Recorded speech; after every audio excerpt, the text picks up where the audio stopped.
Hey guys, Cdrama Invasion here, and let's talk about dramas. I recently tried out some of these I dropped, and yeah, let's just jump on into it. We have around 5 dramas today.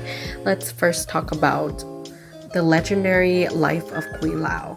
This one is one starring Lamu Yangzhe and Li Hongyi. I was kind of excited for this one just because I saw like marketing material in this, and I thought it's finally nice to have somebody a little bit of I guess a higher weight and different from the very, thin, pale, etc. beautiful type of actress. And it was very disappointing just because first of all, this is supposed to be a comedy drama, but the comedy style is very old and borderline offensive, if you ask me. This is basically about a marriage between two people, and he's like of a royal family and she's like a queen as well, and he doesn't really know how she looks like. And basically it's supposed to be funny because I guess she's just this crazy rambunctious type of character that makes a mess, or like some stuff happens about how she's kind of clueless about manners, etc. She's like from the rural or something, and her father is the king, but they just recently met up and he decides to marry her off with the male lead. I was kind of interested to see how they fall in love, but with the writing and it just feels a little bit over the top, I couldn't continue it. I really tried to watch like 3 to 4 episodes, but I don't think I'll be continuing. This really sucks, but I will be supporting the actress if she comes out with more interesting dramas in the future. Next is a drama I also dropped. It's also a C-drama. So this month it seems like a lot of K-dramas are doing it for me, especially, we'll talk about some later, which I think they might become like one of my favorites of the year if it continues being good. But let's talk about Love the Way You Are. This is a C-drama that is the first one to air on the 2022 Sweet on iQIYI series. It's basically their like romance dramas where they just air back to back. And this one is a age gap slice of life business romance between Angelababy and Lai Guanlin. This I like the posters for this and they look good together, but the problem is that first of all, a lot of people are kind of uncomfortable with them being almost like step siblings. It's fine to have like childhood friends to lovers, but I feel like the chemistry here doesn't work. It feels a little bit forced, and I can't really bring myself to finish more than 4 episodes. I always give dramas like 3 to 4 episodes, but at this point, I can tell like I probably won't enjoy this. Let me know if you finished it and your thoughts on it. But I thought that this type of drama maybe like maximum should get like 20 episodes, but I looked on my drama list and other places and it says it's listed for like around 30, which is a little bit ridiculous because there's not too much happening.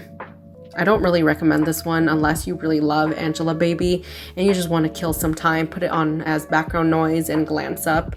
There might be like cute moments or whatever. But if you like age gap romance, I heard Why Her, which is a currently airing K-drama, is actually good. I don't know. Maybe I'll check it out. But yeah, I dropped that one. Moving on to a drama I really did enjoy so much is Alchemy of Souls. I know this is a very, very early review, especially since this is a longer drama. I think it has like 20 episodes in total, but there might be an extension, not too sure. But this one is a drama starring Jung So-min and Lee Jae-wook. This is set in like a historical fantasy type of vibe. It reminds me of Shansha dramas, but it's more of like a mix between wuxia and Shansha. So if you're craving a really good story, beautiful cinematography, pretty good relationship so far with the leads, I think that their acting is great, and there's like bits of rom-com elements that are so funny. Like one of the first things I noticed is that it looked like a Marvel movie, maybe something like Shang-Chi.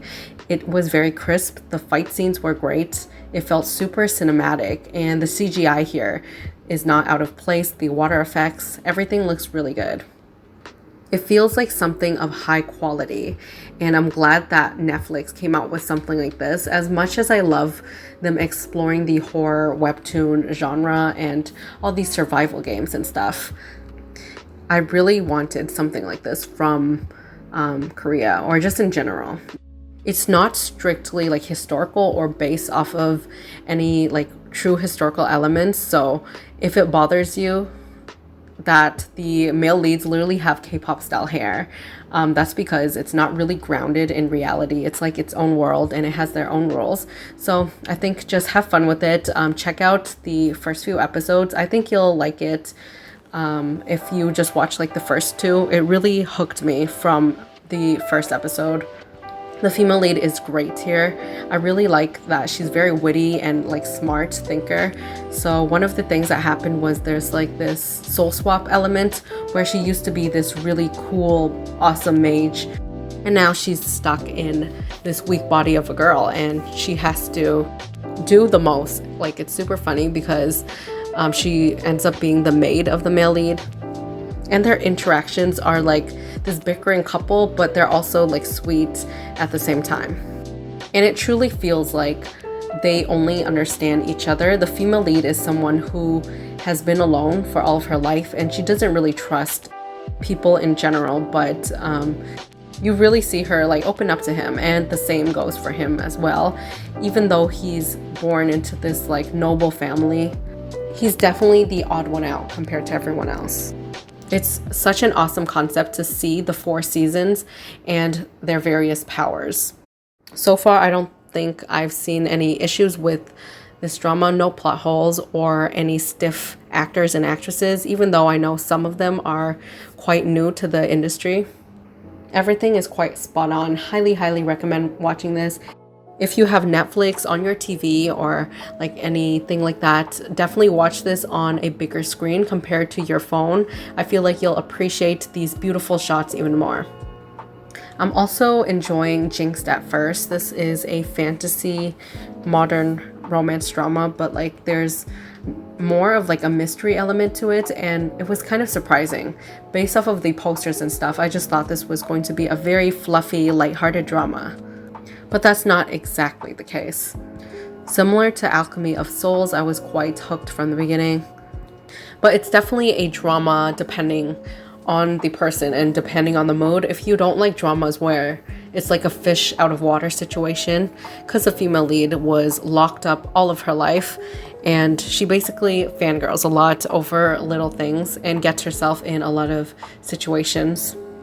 Even so, check it out. The male lead and the female lead has a good storyline. I like the characters just because the male lead, even though he is like this unlucky guy, and the female lead is this basically Lady Luck incarnate, and their interactions are super chaotic but wholesome at the same time. This is of course not going to be as high quality as something like Alchemy of Souls, but if you're just looking for a fun drama to watch with like solid acting, solid storyline, then definitely check this one out. The OST for this one is great because the female lead used to be an idol, so she has so many friends in the industry, and there's just so many great soundtracks here. I recently also finished Money Heist Korea, like part 1. I'll leave my thoughts in a different video, but it's going to probably be delayed because I want to catch up to A Dream of Splendor, Heroes, and all those dramas and put it in a big wrap-up video. So stay tuned for that. Let me know what you're watching at the moment. I heard Yumi Cells 2 is really fun and good, and I still have like 3 episodes left of the first season, so I don't know. I might go back and watch it. Make sure to subscribe if you haven't already, and I'll see you guys in the next video.